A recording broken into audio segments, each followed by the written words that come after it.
In today's digital world, almost everything happens online. Studying, shopping, banking, and even connecting with loved ones.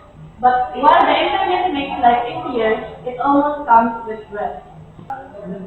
Every day, thousands of people become victims of online scams, hack accounts, identity theft, and data breaches. A single fairly click on a suspicious link can expose your personal information.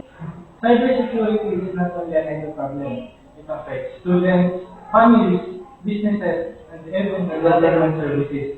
Imagine losing access to your school account or important funds, online wallet, because of one unsafe action. This is why awareness is the first line of our defense.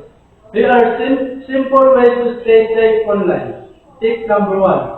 Use strong passwords. Use unique passwords with a mix of letters, numbers, and symbols. Example, Safe8026 hashtag. Tip number 2.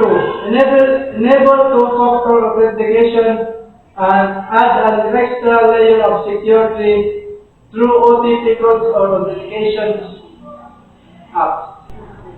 Tip 3. Think before you click. Do not open suspicious emails, links, or attachments. Tip 4. Avoid public Wi-Fi or sensitive. Tip 5. Keep devices updated. Software updates. Keep security, vulnerabilities, and protect your data. Cybersecurity starts with you. By practicing online habits, you can protect your identity, money, and your future. Remember, stay alert, stay informed, stay safe online.